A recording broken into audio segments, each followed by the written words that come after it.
Hey guys and girls, Poker Thinking here, back with another video. Today the topic is gonna be, where is Flesh and Blood going? So we're gonna be talking a little bit about the last video I made, which kind of sort of relates into really this. So the last video I made, if you haven't checked it out, please definitely check it out, was about, are TCGs saturated? The feedback that I got was absolutely fantastic. I've had probably close to 100 comments now between YouTube, Discord and Facebook, which is absolutely fantastic. A lot of people reached out to reply to me, commented on the Facebook pages that I was sharing on, and as well as YouTube as well. So I really appreciate everybody that liked, comment, and also, just engage generally about the subject. 'Cause it's a really interesting subject, and I think it's a topic that does get talked about. But I think it's always good to kind of talk about it, really. That's kind of why I brought up the subject of it. So, what was the feedback that I got from that? The feedback generally is people seem 50-50 on it, really. A lot of the people commenting are people that have a wealth of experience in card games. Some of them worked on card games, some of them are just collectors or players as well. So the knowledge and the wealth of experience within TCGs and CCGs was kind of there. And that was really great to see people's different viewpoints. Some people said that more TCGs is absolutely fantastic. You can't have oversaturation because everything brings something differently to the table, which is absolutely fantastic, and I do agree with that as well. As long as every card game is bringing something different, you can't really have too many. And then the other side of it was, yes, we are already in a point of saturation, and it feels like the early 2000s where a lot of card games are going to stop. So I think it's definitely kind of opened my mind to more of a wide variety of sort of opinion on it, which is absolutely great, because this is kind of the reason why I make these videos. It is an open forum, it is to discuss, it is to talk about these subjects. But in relation to Flesh and Blood, a lot of people mention Flesh and Blood as a game they see growing in wherever they are. So they see card games in stores, they see their stores trying to focus on selling 4 to 5 card games, and Flesh and Blood generally was one that was brought up as being carried alongside the big three. And some of them even mentioned that stores were stopping to sell Yu-Gi-Oh! And Magic the Gathering in favour of Flesh and Blood, which I think is fantastic. My LGS currently sells, it doesn't sell White Shores, it sells Digimon, a little bit of Cardfight Vanguard, Pokemon, Yu-Gi-Oh! Magic the Gathering, and Flesh and Blood as well.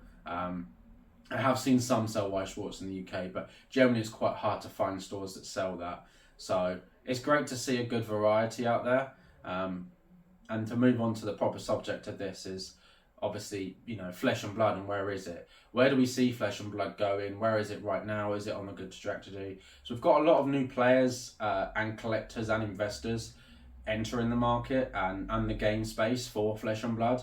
So one of the hardest ways to kind of gauge is how many players are playing right now. So you can obviously look at the XP rankings and the gem accounts, but there's a lot of people that play casually that kind of aren't on there. A lot of people that aren't going to these events regularly. They're not going to their armor events. They're not going up to like call-ins and pro tours and stuff like that. So that is kind of hard to gauge. I guess the best way is to talk about how many people are discussing Flesh and Blood, because the more people that talk about it, the more likely there are going to be people joining the Flesh and Blood card game space. And I feel like a lot more people are aware of Flesh and Blood currently than they ever have been. We've sort of had the downturn in the market for a little while now. This last couple of months we've had a really good growth, and I don't think it's sustainable forever. I think things will flatten out a little bit for a while, and I think that we are getting to a point with certain items that were growing massively. Alpha boxes, I think have settled around 4,000 to 4.5k. I know box breaks are around $200 a pack roughly, which is absolutely fair because not many people are going to want to open boxes now at the prices they are. So we might see a little bit of a retrace on those, which is absolutely normal. That's going to happen, of course. But in terms of players, I think they're working on some new products to help bring players into the game. It's kind of like the battle decks that they had, the Duremphria and Rhinar one, but a bit more better, because that was a good product. It was just the price point was wrong, and there were some improvements that could be made to that. And I think, remember, Flesh and Blood is only 4 years old. They are trying to learn from other TCGs, but not copy them too much. So a lot of people have discussed, would it be good to do Commander style decks for Flesh and Blood, and that's a very valid point. But with Commander, that has kind of taken over as the main format in Magic the Gathering now. So do we want that to happen with Flesh and Blood? We've also got PvE, which is going to be happening soon. The player versus environment, that's going to be happening probably next year.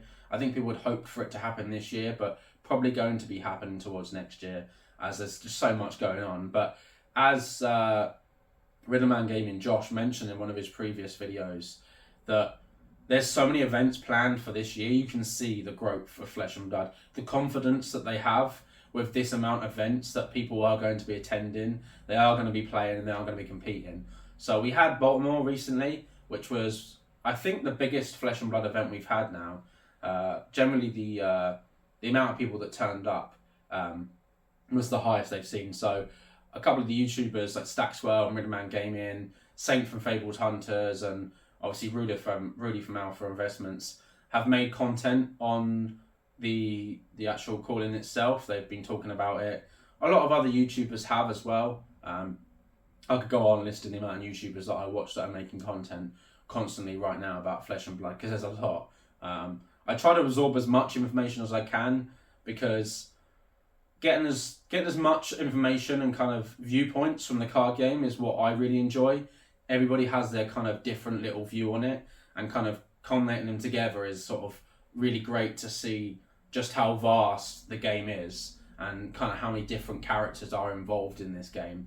So it's really great to see. So we've got events that are already doing fantastic. Again, we've got the Japan roadmap. It's growing in Japan as well. It's growing all across Asia. I think the plans are going to be to do more South America next year, probably. Europe, it's growing as well. So generally, we are on a really good trajectory. The market seems quite healthy. A lot of people are having faith in the market, which is always good. Of course, people are still speculating a little bit on Monarch because of Dusk Till Dawn, but I think it's started to simmer down a little bit now. I think the initial announcement of it is kind of where people were putting their money in, and now I think people will just kind of pick up things that they want to. People are looking at sets like Everfest and Toa, Uprising, Dynasty, whether they're looking at the Dragons, the Marvel ones, or maybe they're looking at some of the cold foils, like the Pulses from Toa. They're kind of looking at a multitude of things. But as every set comes out, it gives people more opportunities to build different decks, use different equipment, and a lot of cards that are from the earlier sets that might not be used as much. I still think that LSS have a vision for every card that they make, and I don't think they are just putting cards in sets for filler. So even if there's cards that they don't seem like something that people are going to use, we never know in the future what's going to happen. And that's the exciting thing about Flesh and Blood. Where they don't do like a rotation, we never know what's going to happen. What heroes are going to be good in the future, what equipment's going to be great, those kind of things. So I'm really excited about the journey that we're on right now. The 10th set is coming out in summer. They're going to be doing, I think, 4 sets a year now. There's going to be I think 3 standard and 1 supplemental set. I can't remember if that's what they called it now. I know it was, they changed the term of it. But personally, I think all things seems to be going well. There are improvements, of course, they can make. Again, the entry point to Flesh and Blood as a player needs to be improved. I think Blitz is definitely not the way forward, and there aren't really any products out there right now that are kind of fitting the criteria. But as I said before, they are creating a product right now. I think that they're going to get content creators involved in the process for Learn to Play, which I think is fantastic. Content creators are the reason why a lot of the communities can exist. They're also the reason why so many people got involved in this card game. I know without content creators, I wouldn't have got in the game myself. It's not, at the time, it was growing in the UK, but it wasn't the easiest to find a place that was playing it. And even then, it wasn't being discussed and talked about as much as it is now. So I see Flesh and Blood right now. I would say it's in the top 5 TCGs. I think it's a bold statement, but I think it's an educated statement as well. So you've obviously discussed, you've got the top three. We're not going to talk about, no one's going to break into the top three for a while. There's discussions about whether Lorcana will do it. It could happen, I'm not sure. I guess we'll find out.